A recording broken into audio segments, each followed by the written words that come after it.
Sila ang pader na hindi nakikita.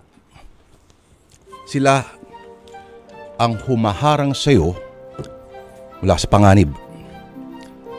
Sila yung mga tahimik na kawal na alam mo, nandyan lamang at alam na alam ang bawat kilos mo.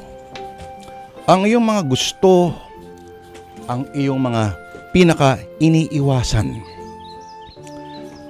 Kabisado ang magiging galaw at schedule lang iyong araw kung kailan ka gigising at kailan ka matutulog. Mas kilala ka pa kaysa sa mga pinaka-malalapit mong katropa. Pero walang personalan. Trabaho lamang. Hindi kayo magbarkada at maliban sa pangalan at itsura ay wala kang kaalam-alam tungkol sa buhay niya. Hindi mo siya kilala. Pero ang mga tulad nila ang pambihirang uri ng mga multo. Hindi nararamdaman, pero naririyan lamang. Ganyan daw mga kapatid, ang mga bodyguard. Dahil wala na yatang mas komplikado pa sa trabahong inaasahan kang ialay ang sariling buhay para sa pinoprotektahan. Hindi mo alam ang kanyang apelido. Hindi mo alam ang pangalan ng mga anak niya, kung ilan sila, kung ano ang address ng tirahan at paboritong kainan. Pero anumang oras ay hindi siya mag-aatubiling harangan ang bala na may nakaukit sa iyong pangalan gamit ang sarili niyang katawan. Pero mga kapatid, paano naman kung ikaw ay napilitan lamang sa trabahong hindi mo naman kagustuhan? Ang pangalagaan ng kaligtasan ng isang tao na iyong kinaiinisan. Mga kapatid, atin na pong simulan dito sa Sana Lord ang isang kwentong sinulat ni Didit Tanhuakyo Marasigan. Ito na po ang Bantay.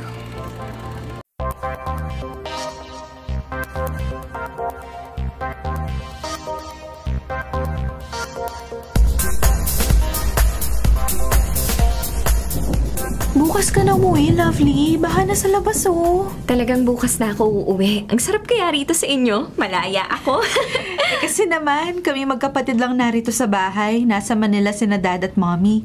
Medyo busy sa negosyo namin, eh. Mabuti na nga lang at hindi ka nag-dormitory sa Manila. Kung hindi, wala na akong friend na mapupuntahan dito. Ikaw ngayon dapat naka-dormitory sa Manila. Biruin mo, araw-araw hatid sundo ka ng driver nyo sa university campus. Araw-araw, bumabiyahe ka mula dito sa Bulacan papuntang Manila, tapos hapon pa uwi naman. Ang higpit kasi ni Daddy, eh. Baka raw matulad ako sa nangyari sa pinsan ko. Ang sabihin mo, wala silang tiwala sa'yo. Inom na nga lang tayo. Pag ganitong malakas ang ulan, wala talaga tayong pwedeng gawin kundi uminom at mag-happy-happy. Naku, si Mami, tumatawag na naman. Sagutin mo na. Mas mabuting alam niya na hindi ka uuwi ngayong gabi kaysa yung nag-aalala siya.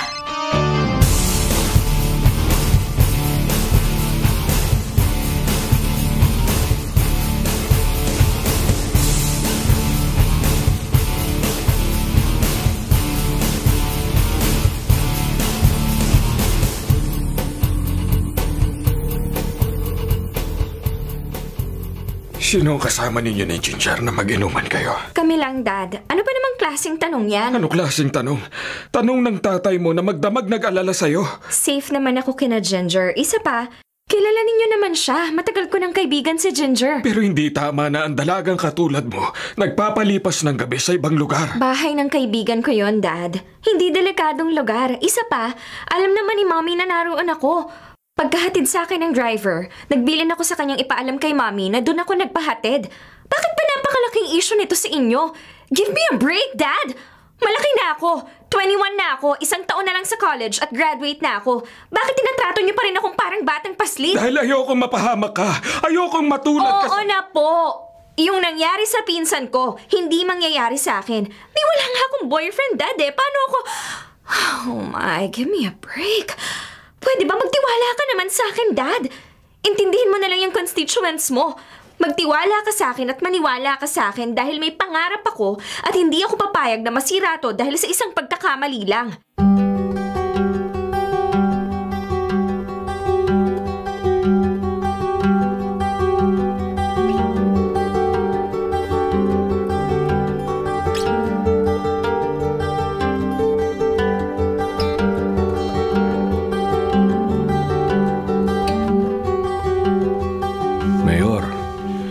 Malalim na naman sir ang iniisip nyo. Tungkol po ba sa mga nasa evacuation center? Yung mga tao nyo po sa munisipyo nakapagpadala na ng pagkain at damit para sa mga tao sa evacuation center. Oo, Artemio. Maya-maya pupunta tayo sa mga kabayang malapit sa ilog. Maaring humupa na ang umapaw na ilog. Titingnan ko kung pwede pa silang bumalik doon o... Kailangan hanapan sila ng relocation. Napakahirap talaga kapag bumaba. Maraming buhayan na peperwisyo, pero ang baha, minsan dulot ng kalikasan. At bilang public servant, limitado naman ang magagawa ko, lalo na kapag kapos sa pondo ang munisipyo. Naiintindihan kita, Mayor. Sabi nga ng assistant ko, nangako ng tulong ang national government. Sana dumating ang tulong na yan sa lalong madaling panahon para maitulong natin sa mga kababayan natin dito sa lugar natin. Mahirap talaga, sir. Kapag may dumaraang bagyo kahit saang lugar, perwisyo talaga. Oo nga. Hindi nga lang yan ang inaalala ko, Artemio. Iniisip kong ikuha ng bodyguard driver ang anak kong si Lovely. Bakit, sir? May problema ba sa driver niya? Matanda na si Kakarest eh. Madalas pang inuuto ni Lovely. Nalalaman na lang naming nagpahatid sa kung saan. Wala na nga kami magawa. Madalas nga pong tumakas si Lovely. Pero, Mayor, sir, nasa edad na po yung anak ninyo. Oo, nasa edad na, oo. Pero mahilig sa good time. Alam mo naman ang panahon ngayon, Artemio.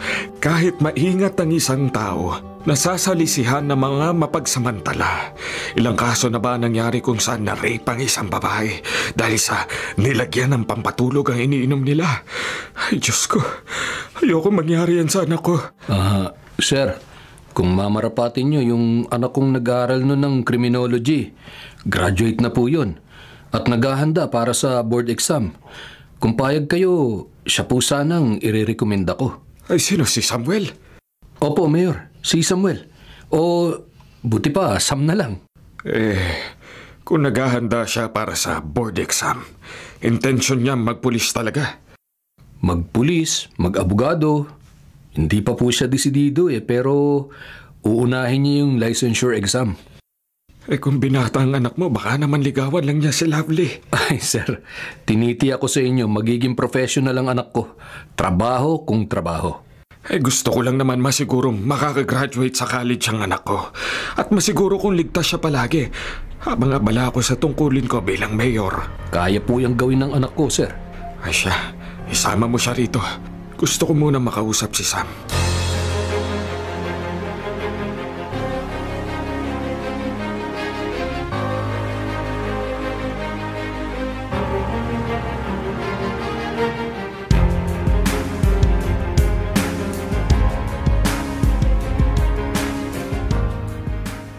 Tay, di mo muna ako tinanong?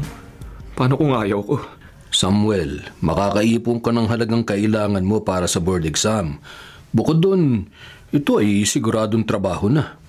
Tumuloy ka man sa pagpupulis o hindi, may pagkakakitaan ka na. Magpupulis ako, Tay.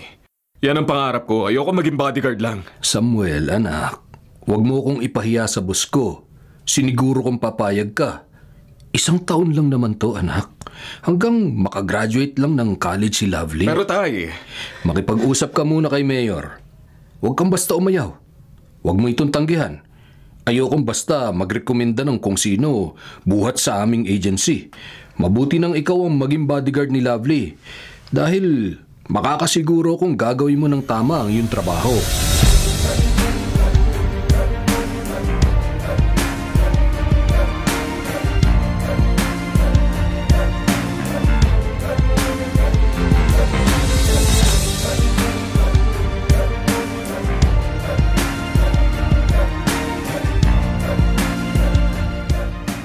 Nakita mo ba ang itsura ng anak ni Artemio?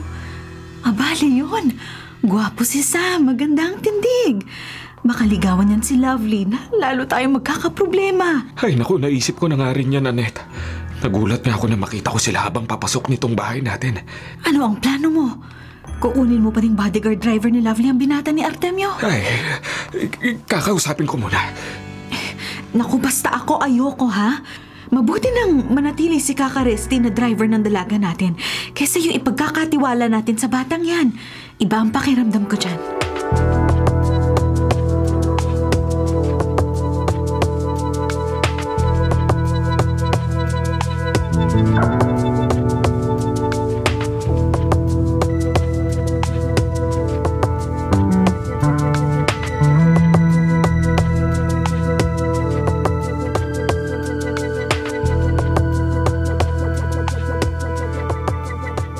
Ang gusto ko lang, Sam, disiplina.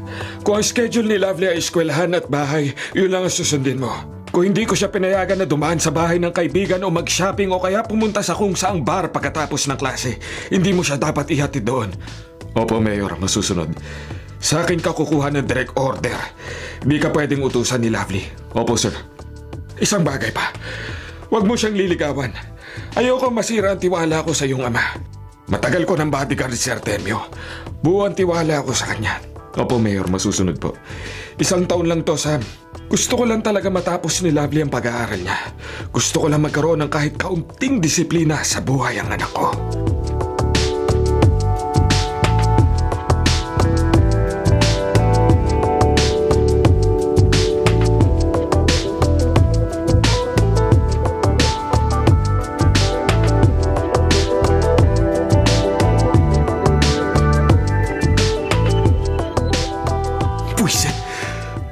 Ako natameme nung kausapin ako ni Mayor. Sa kalooban ko, gusto kong tumanggi. Ayoko talaga maging bodyguard ng anak niya. Baka mamaya, tusutusan lang ako ng spoiled brat na yun. Pero, sobrang hiya nararamdaman ko nung magkaharap na kami ni Mayor. Hindi ako makapagsalita. Puro opo lang lumabas sa bibig ko. Ay, at kaya ngayon dito ang pangalan ng tatay ko. Di ko siya pwedeng biguin. Halang-halang sa tatay ko. Gagawin ko na maayos ang trabahong ito. Hi! Sabi ni Daddy, ikaw na magiging bodyguard ko? Ma'am Lovely? Wow, halos kaedad lang pala kita. At gwapo ka, ha? Hili ni Mayor, disiplina ang kailangan ng anak niya. Hindi ako pwede maging friendly o ma-fall sa anak niya. Well, hindi ka na sumagot, Pogi. Ma'am, salamat sa papuri pero hindi ako pwede makipagbiruan sa inyo. Trabaho lang. Wow, what? Si Kaka Rusty pwede kong biruin at madalas ko nga siyang inuuto kung saan gusto kong pumunta. Go lang ang driver ko. I'm sure it would be the same with you. Cool ka lang. Pag tayo lang ang nasa biyahe, pwede ka na mag-relax. Sorry, Ma'am Lovely. Kung ano po ang bilin ng daddy ninyo, yun lang ang gagawin ko. Hindi po ako pwedeng tumanggap ng utos galing sa inyo. Yan ang mahigpit na bilin sa akin ng daddy ninyo.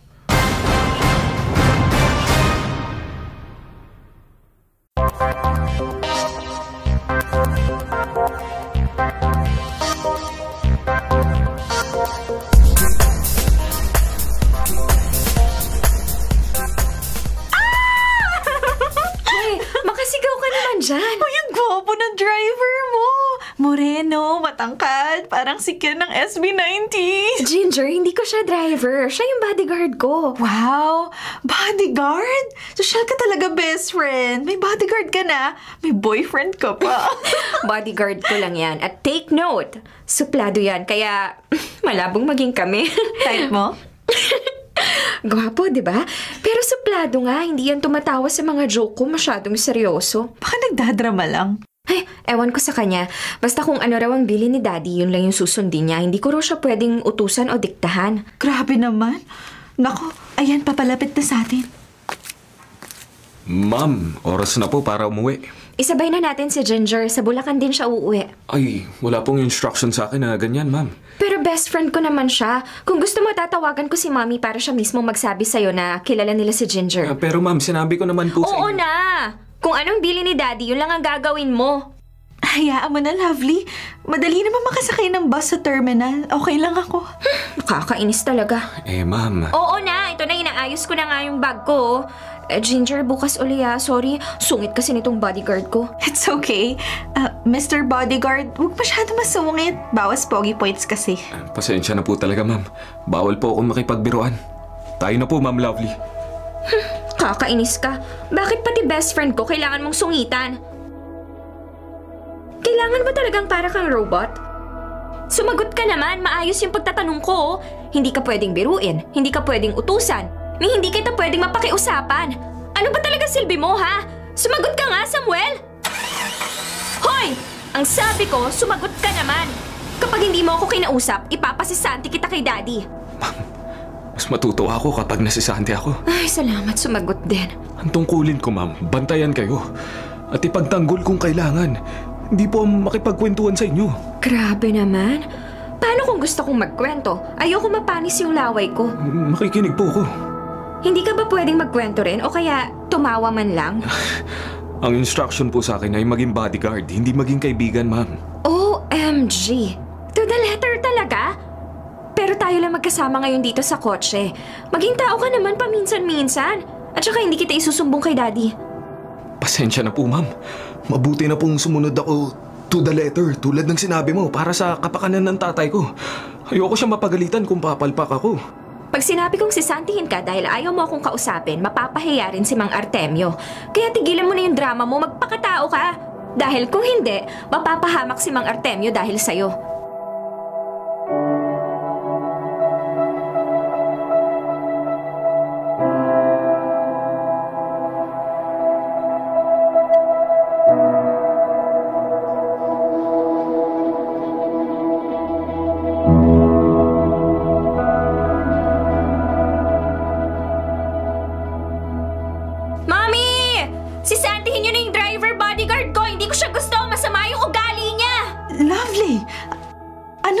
Ang problema? Binastos ka ba? Anong ginawa sa'yo? Hindi niya lang ako binastos. Binaliwala pa. Hindi kita maintindihan, Lovely. Ayaw niya makipag-usap sa akin. Hindi ba pambabastos yun? Tapos hindi ko raw siya pwedeng utusan o diktahan. Kay Daddy lang daw siya susunod.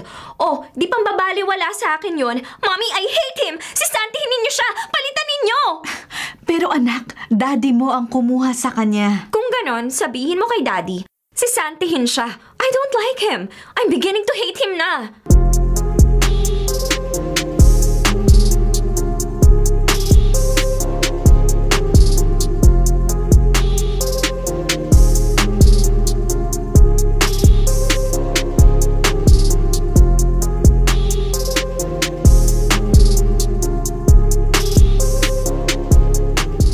Anong ginawa mo, Sam? Pinatatawag ka ni Mayor Leon. Ginawa ko po ang trabaho ko, Tay. Relax lang, hindi kita ipapaya. Mukha kasing galit si Mayor. Pwera na lang kung nagsumbong ng hindi totoo si Lovely. Binastos mo ba yung anak niya? Kilala mo ko, Tay. Disiplinado ako, magalang, lalo na sa babae. Oo, kilala nga kita, pero... Nagdududa ka sa akin, Tay. Ay, kinakabahan lang ako. Pili ang anak ni Mayor at baka... Natukso ako. Samuel? Tay, mula nung maliit ako, di kita binigyan ng sakit ng ulo. Ngayon ka pa ba magdududa sa akin? Nang ipasok mo ko sa trabahong to, tutulong kalooban ko. Pero alang-alang sa pangalan mo, pumayag ako. Di kita ipapaya, Tay. Tatapusin ko ang 1 taon na pagtatrabaho bilang bodyguard ni Lovely. Tutupad ako sa usapan. Wala kayong magiging problema. Dahil pagkatapos nito, gusto ko rin na maituloy ang talagang pangarap ko. Maging pulis.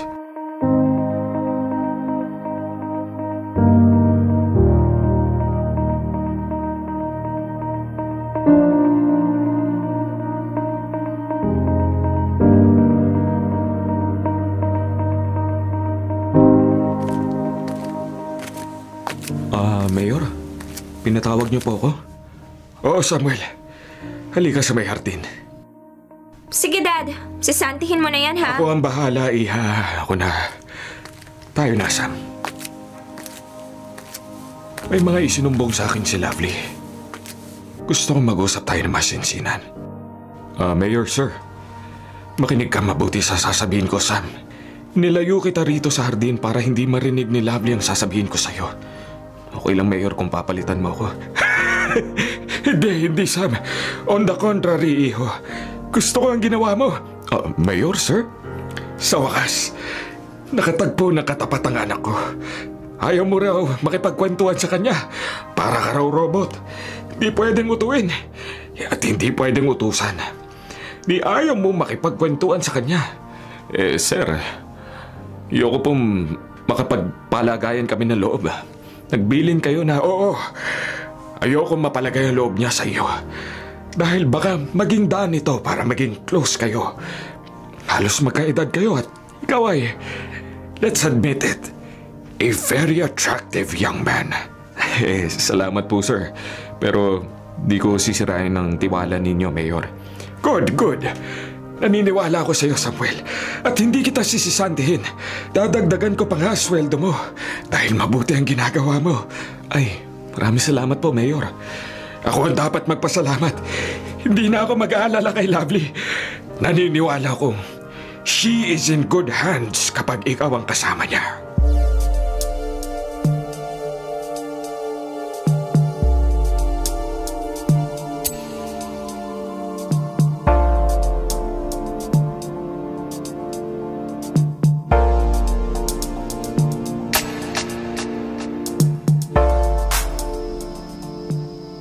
What? Hindi sinasanti ni Daddy? Unawain mo na lang ang daddy mo, anak. Bilang mayor, masyado siyang abala at sa pagkakataong ito naniniwala siyang you're in good hands with Sam. Kung concerned talaga siya sa welfare ko, dapat akong pinakikinggan niya at hindi yung bodyguard na yon. Wala namang masama kay Sam. Katunayan mabuti nga siyang tao. Sumusunod siya sa kung ano ang napagkasunduan nila ng daddy mo. Puro si Samuel ang magaling sa inyo. Paano naman yung feelings ko, Mami? I'm not happy having him as my bodyguard. Hindi ba importante yung feelings ko? Safe nga ako. Protected nga ako ayon sa paningin ninyo. Pero hindi normal yung pakiramdam ko. Parang dinumero ang kilos ko dahil sa kanya. Bakit ninyo ako ginaganito?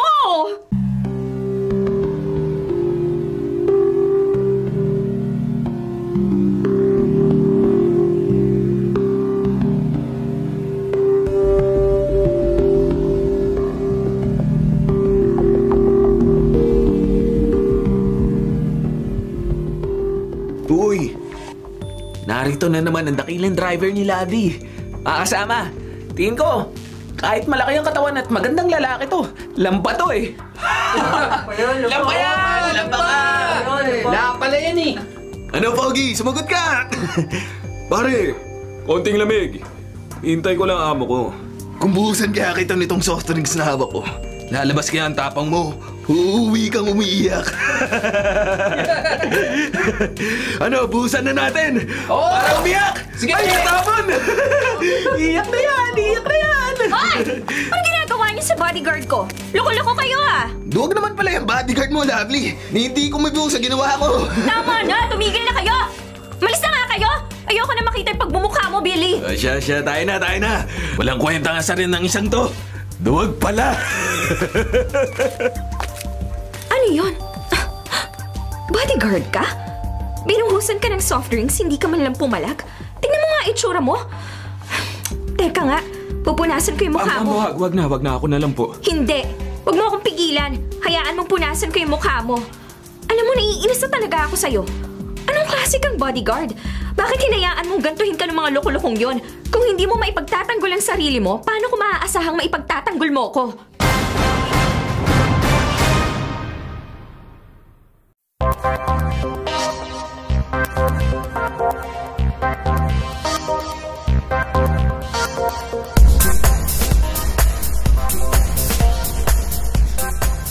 Ano? Sumagot ka! Bakit hindi mo ipinagtanggol yung sarili mo? Bakit hindi mo prinotektahan yung sarili mo? Ma'am, tama na. Masyado nang madiin ang pagpupunas ninyo sa mukha ko. Tama na po, okay na. Wala na yung soft drinks na nabuo sa mukha ko. Kakainis ka kasi. Duwag ka pala. Ma'am, Oh, bakit mo hinawakan kamay ko? salamat po. Salamat, ipinagtanggol kita. Ikaw ang bodyguard pero ako pang lumaban para sa'yo? Hindi po yun. Salamat pinunasan ninyo ang mukha ko. Tayo na po, sumakay na tayo sa kotse. Ganun na lang yon? Paano kung ulitin ni Billy yung ginawa niya? Hindi pa rin po ako lalaban, ma'am. At bakit? Kasi duwag ka talaga? Paano ka magpupulis kung ganyan ka kaduwag? Ang pagtitimpi ay hindi karuwagan, ma'am. Ako ay bodyguard mo. Narito ako para ipagtanggol at protektahan ka, hindi ang sarili ko.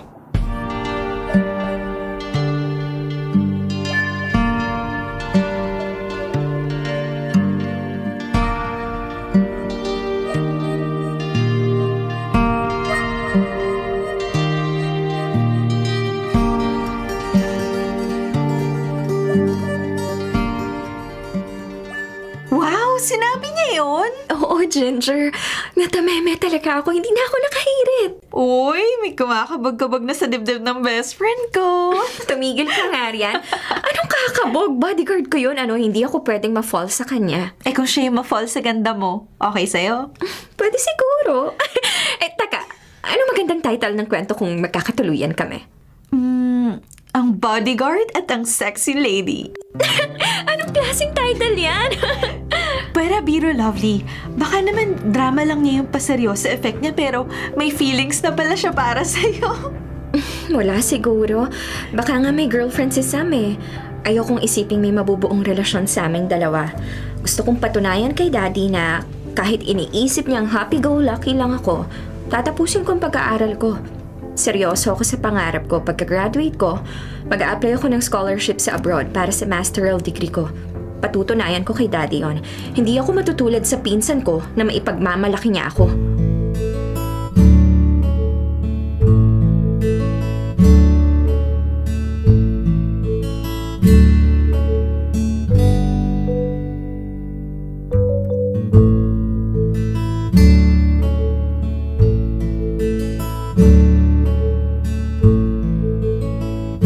Sa totoo lang, kinilig ako ng hawakan niyang kamay ko kanina. Bakit ko ba naramdaman yun? Dapat mainis ako sa kanya, dapat magalit ako. Pero naawa talaga ako nung nakita kong binuhusan siya ng soft drink ni Billy sa mukha eh. At hindi man lang siya kumibo. Araw-araw, kinasasabikan kong pagdating niya para sunduin ako sa school. Ano bang nangyayari sa akin? Para akong isang teenager na kinikilig tuwing makikita ang crush niya. Pero hindi ako pwedeng magka-feelings para kay Sam. Bodyguard ko siya, ako ang amo at tauhan siya ni Daddy. Walang pwedeng mamagitan sa amin. Wala. Hindi pwede.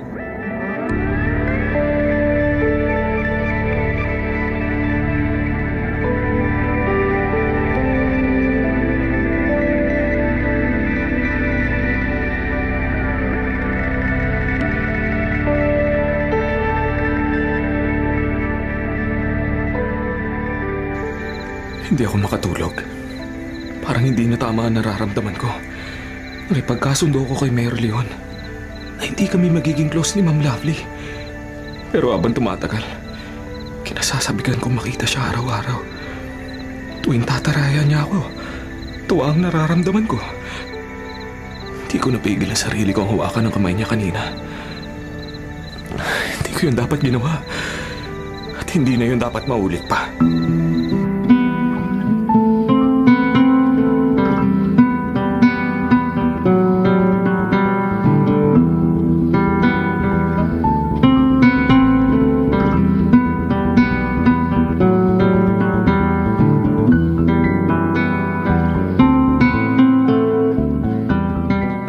20 minutes na ako naghihintay rito sa parking area. Bakit kaya wala pa si Lovely? Eksakto sa oras lagi ang huli niyang klase. Pati si Ginger. Mukhang wala pa rin. Sabay sila palagi kung lumabas ng klase. Teka.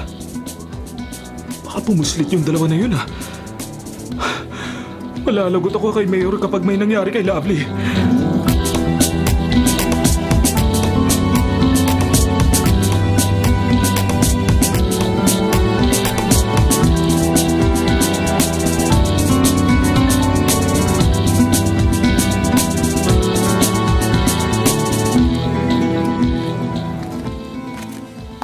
Sure ka ba na maghihintay lang sa parking yung pogi mong bodyguard? Oo naman. Sandali lang naman tayo. Namimiss ko na kasi yung hangout natin eh. Yung tindahan ng kamote Q na may budbud ng sesame seeds sa ibabaw. Bibili lang tayo tapos balik na tayo sa campus. Hi, Lovely. Ikaw na naman, Billy. Padaanin mo kami, nagmamadali kami ni Ginger. Huwag ka makulit. Ako lang naman to. Huwag niyo na ako itaboy. Gusto ko lang naman makausap si Lovely. Matapos mong bastusin ang bodyguard ko, wala na tayong dapat pag-usapan pa. Wow naman. Sinubukan ko lang naman kung hanggang saan ang tapang ni Baby Boy Sam. Wala palang binatbat. Kaya dapat pagbigyan mo na ako. Ganda mo talaga, Lovely. Huwag mo nga akong hawakan. Ay! Huwag masyado suplada. Ang dami nagkakandara pa sa akin, pero ikaw ay nahabol-habol ko. Tama na yan, Billy. Susumbong kita sa Dean's office. Nambabastos ka na eh. Huwag kang makialam, Ginger. Si Lovely lang ang pakay ko. Nambabastos ka na nga eh. Ma'am, kailangan mo ng tulong ko? Sam, paano mo nalamang... Naisip ko pumuslit kayo sa oras ng uwian ng klase kaya hinanap kita. Oh, nakita mo na siya, uwi na. Balik sa parking area at nag-uusap pa kami ng boss mo. Binabastos mo ba si ma'am? Ano ba sa tingin mo? Hayaan mo na siya, Samuel. Halika na, Ginger. Tayo na, Samuel. Umalis na tayo rito. Sam, ano ba? Tayo na! Teka lang, kinakausap pa kita! Bitiwan mo nga ako! Suplada ka na ngayon Bitiwan mo na! Huwag kang makialam! Bitiwan mo na sabi! Kung hindi ko bitawan! Etong sagot sa tanong mo! Hayop ka! Subukan mong kumante! Paggising mo, Reyes, nang iimasin mo! Tama na kasi, Billy! Huwag mong hintayin lumpuhin ka ni Sam! Huwag mo na ulit babastusin ang amo ko! Hindi lang yan ang abutin mo!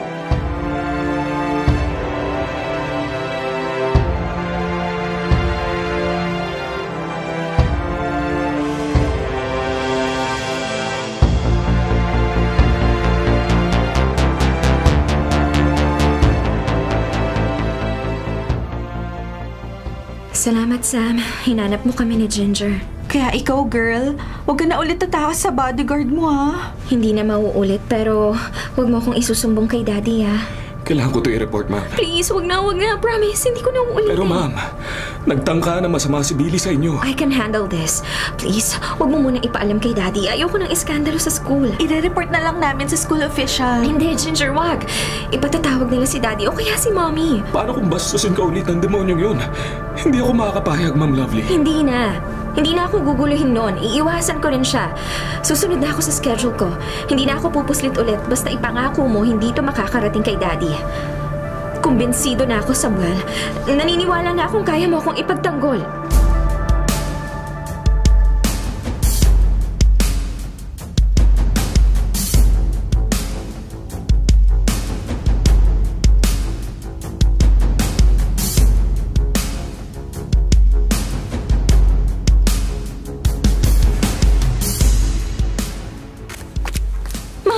May hostage taking raw sa palengke. Nasaan si Daddy? Sumugod nga ron. Nag-aalala nga rin ako, Lovely, at sabi ko, ipaubayan na lang sa pulis ang problema. Bakit pumunta pa rin si Dad? Ay, bilang mayor, pwede siyang mamagitan pero sana mapasuko na niya agad yung hostage taker. Ngayon lang to nangyari sa ating bayan. Sana walang masaktan.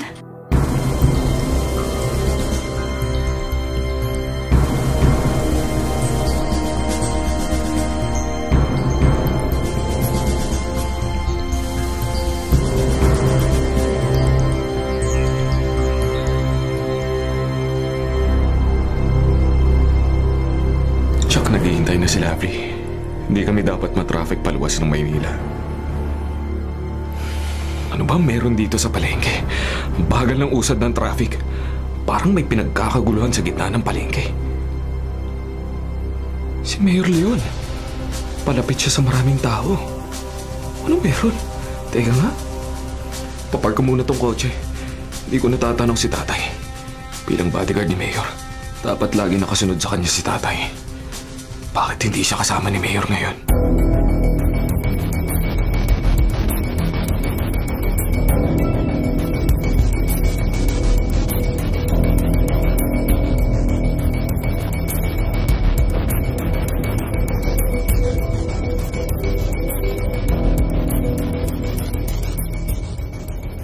Di ko bibitawan ng batang to.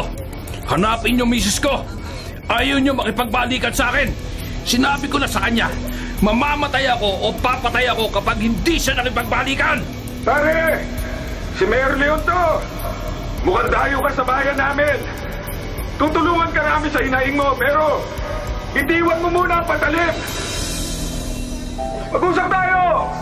Makikinig kami sa'yo! Hindi! Hanapin niyo muna ang misis ko! Sa kanya lang ako makikipag-usap! May 1 oras kayo para hanapin siya. Kung hindi, masasaktan ang batang ito! Huwag po, maawa po kayo! Maawa po kayo!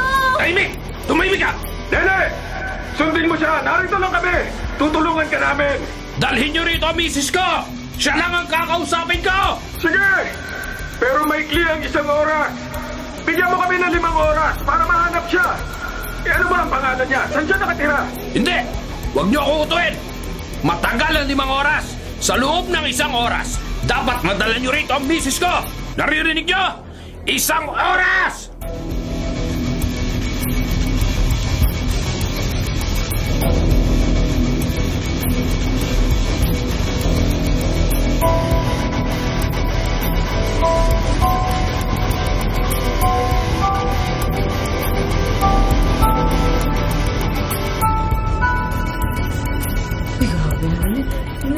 Ano nangyayari doon? Oo nga. Bakit nagkakagulo pa rin? Naku! Mayor, si tatay, bakit hindi niyo kasama rito? Samuel, pinagkubli ko siya. Hindi siya dapat nadamay rito. Nihintay na namin ang reinforcement galing sa SWAT. Mabuti po siguro. Paubayan niyo na sa pulisya ang paikipag-usap sa kanya.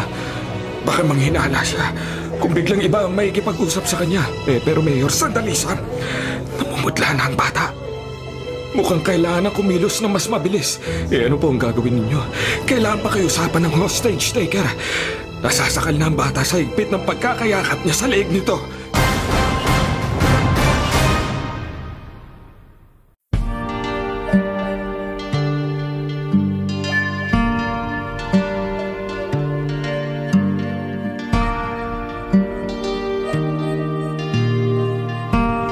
Mayor!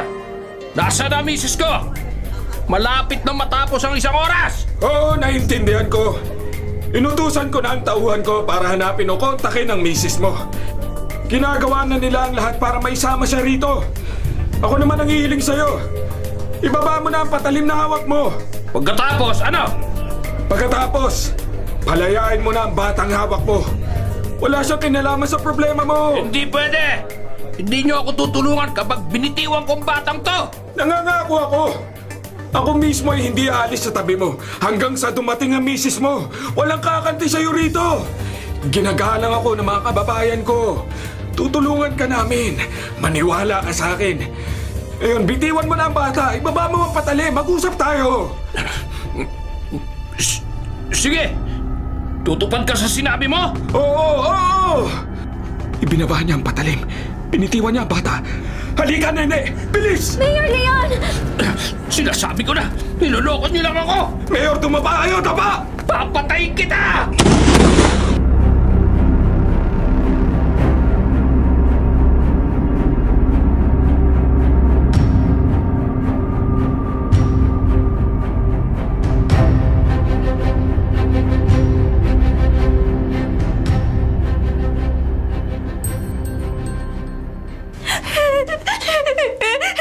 Ligtas ka na, Nene.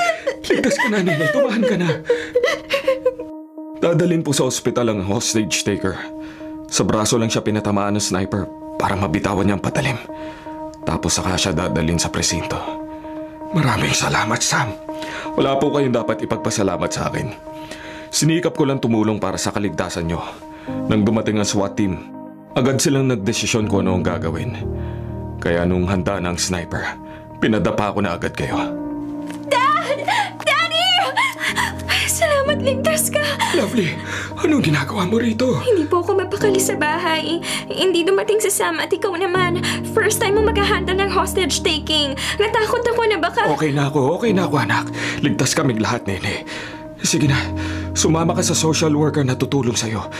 Ihatid ka nila sa magulang mo. Salamat po, Mayor Leon. At ikaw, Sam, bakit naririto ka? Huwag mo na siyang sitahin. Tumulong din siya sa amin. Daddy... Siya, sige na, Sam. Umalis na kayo ni Lovely. Kailangan mo pa siya ihatid sa university. Hindi na po ako papasok sa araw na to. Magstay na lang muna ako sa bahay. Nakakapanghina po yung nangyaring to. Okay, anak. Sam, ihatid mo na siya. Ako na ang bahala rito. Tsak may darating na taga-media para alamin ng detalye na nangyari. Dad, pilitin mong tawagan si Mommy agad. Nag-aalala rin siya sa'yo. Tawagan mo agad siya.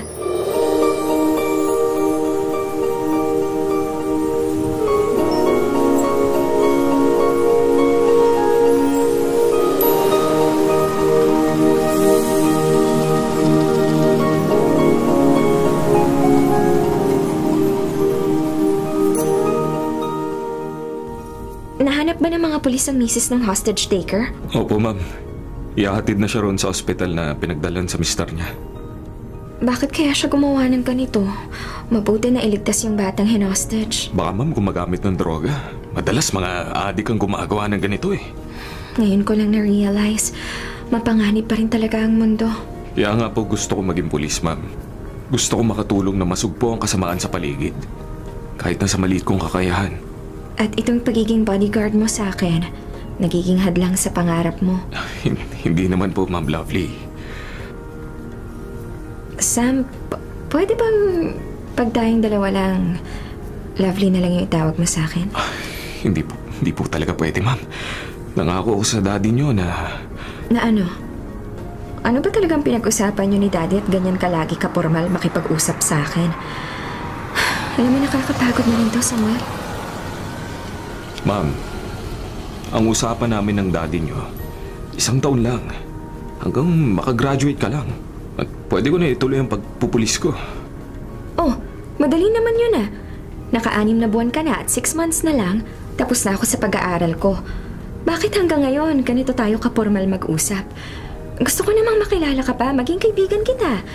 Anong silbi nitong araw-araw kitang kasama? Araw-araw mo akong pinoprotektahan kung hindi talaga kita kilala ng lubos. Ma'am, hindi ko talaga pwede. Kasama yan sa pinag-usapan namin ng daddy niyo eh. Ang alin? Alin sa mga sinabi ko? Samuel, tapatin mo nga ako. Huwag kang maglihim sa akin. Kung gusto mong maniwala pa ako sa'yo, nakikiusap ako. Sabihin mo na sa akin yung totoong pinag-usapan ninyo ni Daddy. Sagutin mo ako, Samuel. Ma'am Lovely, gusto lang ni Mayor na maging ligtas ka palagi. At?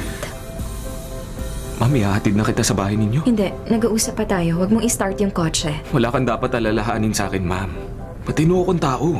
Marami akong gustong itanong. Marami akong gustong malaman tungkol sa'yo. Tigilan na natin yung formalidad. Nakikiusap ako.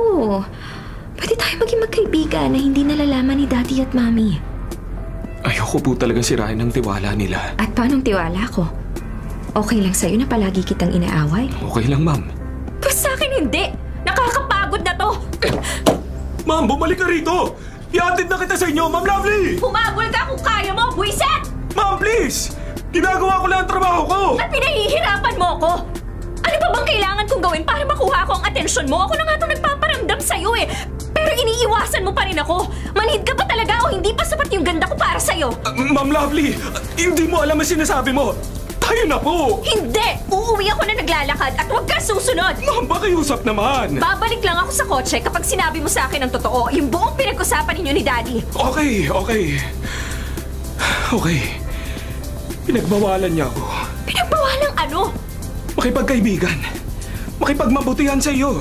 Hindi ko pwede ma-fall sa iyo at lalong hindi ka dapat ma-fall sa akin. Bawal! Hindi pwede! Period!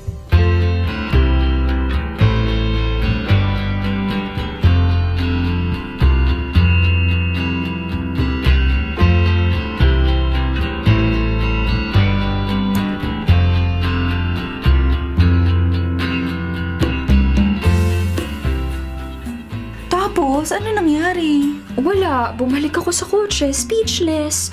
Ayun, hanggang sa nakauwi kami. Paano na? Anong paano na? Hindi ko alam.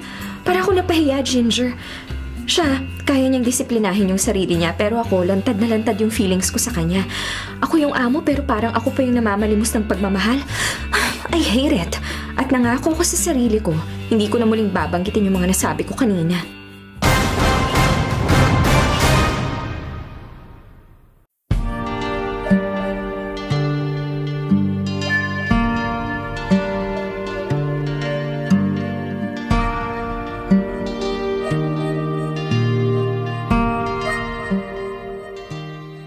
Mayor, ayaw na makipagbalikan ng misis dun sa hostage taker. Talaga raw, pinagtaguan niya na yun dahil bukod sa adik sa sugal, nananakit din. Mabuti at nabuhay pa siya. Mananagot siya ngayon sa batas. Mas gusto nga nung misis na mabulok na lang daw ang mister niya sa kulungan. Tama yun. Inutusan ko na namamahala sa social work na tulungang makahanap ng trabaho si misis para maitaguyod ang mga anak niya. Marami po natuwa sa ginawa niyo, Mayor.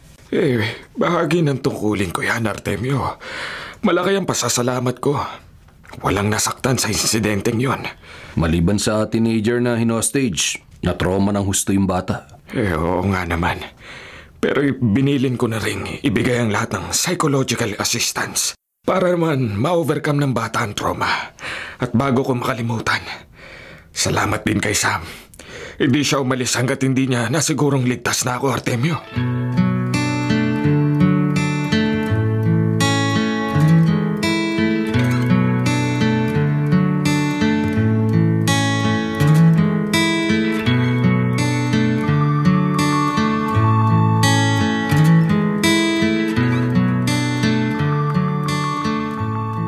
Agahan mong pagsundo sa akin mamaya. 2 lang yung klase ko sa araw na to. Mas marami akong kailangang gawing research at project sa bahay. Oo po, ma'am. Nakakapanibago. Mula nung aminin ko sa kanya ang naging usapan namin ng daddy niya, naging malamig na ang pakikitungo niya sa akin. Di na rin niya inungkat ang feelings na... Ay, nako. Kung alam mo lang, Lovely. Pero hindi talaga pwede. Mas mabuti na ang ganito para mas madali kita makalimutan.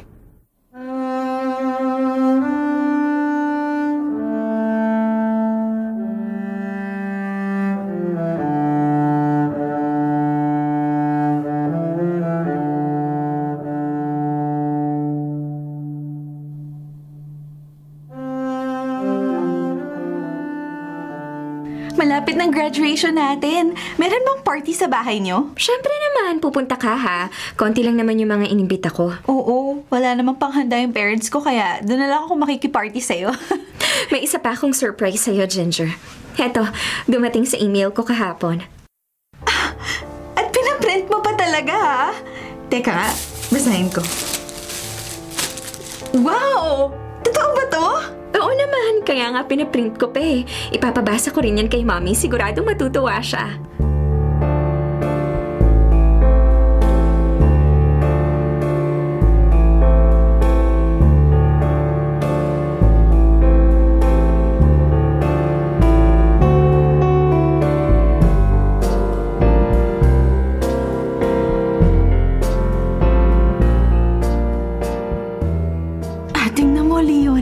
Na-aprobahan ang application ni Lovely para sa scholarship sa Japan. Magaling talaga si Lovely.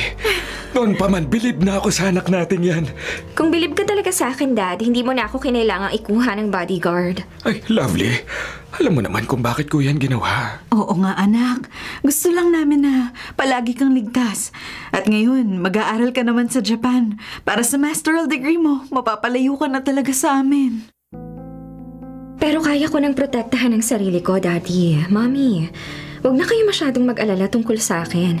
Yung nangyari sa pinsan ko, hindi mangyayari sa akin yon. Pangako. Naniniwala naman kami sa'yo. Pasensya na talaga na kung medyo naging mahigpit ako.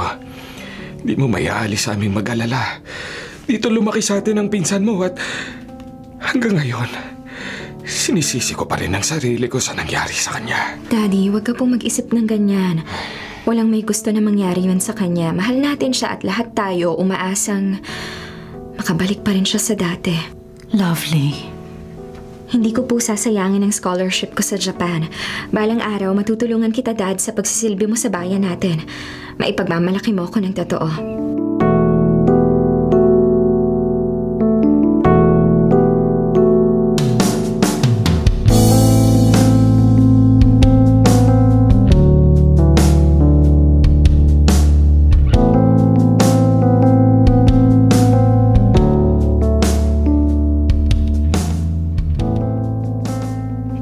Lovely?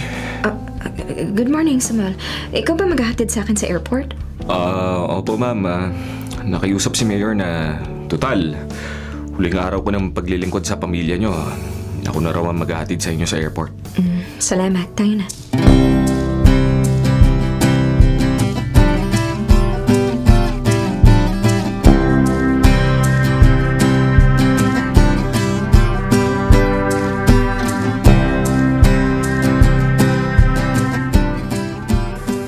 Ingat po kayo, ma'am.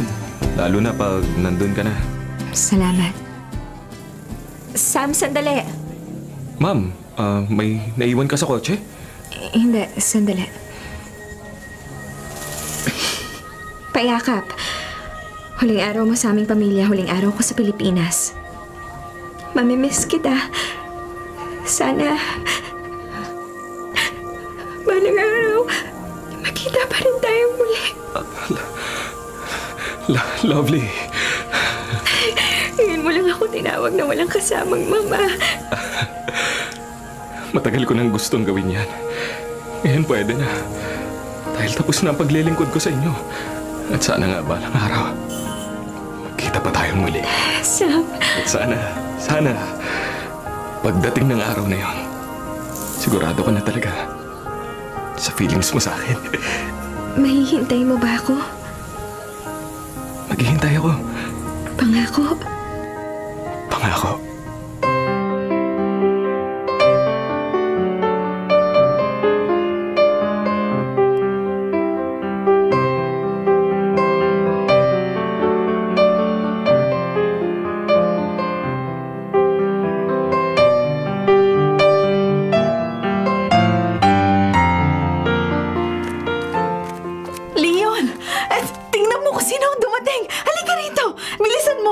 Bakit mo ako tinatawag, Annette? Lovely! Paano ka? Sino sumundo sa'yo sa airport? Ako po, Mayor. Talaga pong ayaw niya ipaalam sa inyo na pauwi na siya. Dad! Mom! Namiss ko kayo ng husto. Ay naku, payat ka pa rin. Parang hindi ka nag-abroad. Masarap ang pagkain sa Japan, pero healthy foods naman, kaya hindi po ako tumaba. Teka, doon nga tayo sa loob mag-usap. Ikwento mo sa amin na naging buhay mo doon, anak. Mommy, para namang hindi tayo nag-video chat araw-araw. O siya, halika. Doon na tayo sa loob. Ginger, halika. Sumunod ka rin sa amin.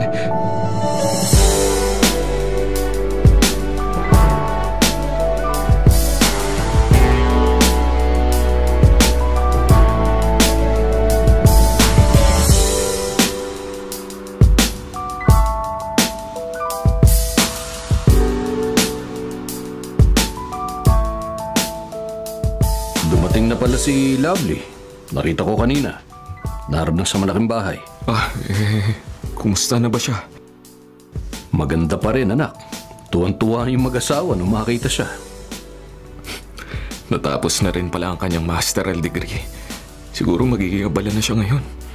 Nangako nga siya kay Mayor na tutulong sa mga project sa munisipyo. Ano pang ginagawa mo? Bakit hindi mo bisitahin? Wag na po tayo, wag na. Maaring nakalimutan na nga niya ako.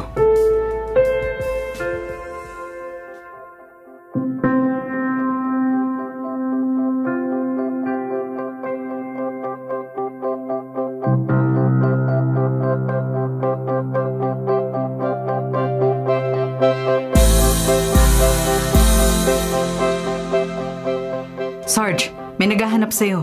May kaso ka raw na dapat harapin. Ha? Anong kaso? Nandun sa labas ng presinto. Harapin mo na bago ka pa idemanda. Ano bang kalokohan to? Sige na, putang mo na!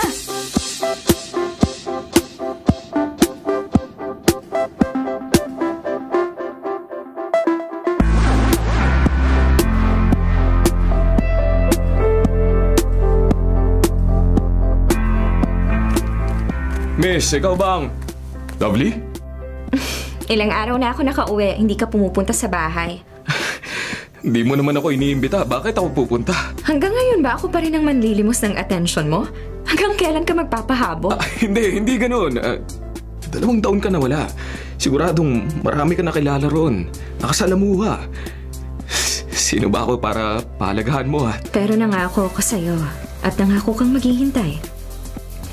Naghintay naman ako. At bumalik ako, Samuel. Lovely. Titignan mo na lang ba ako? Namiss kita ng sobra. Namiss din kita. Ano? Tayo na ba? Kasi ang higpit din ng yakap mo sa akin. Kung walang magagalit sa poder mo, edi tayo na. Pilya ka pa rin talaga. Pagkatapos ng duty mo, gusto kong samahan mo ko. Dadalawin ko lang yung pinsan ko na dahilan kung bakit sobrang higpit sa akin ni Daddy.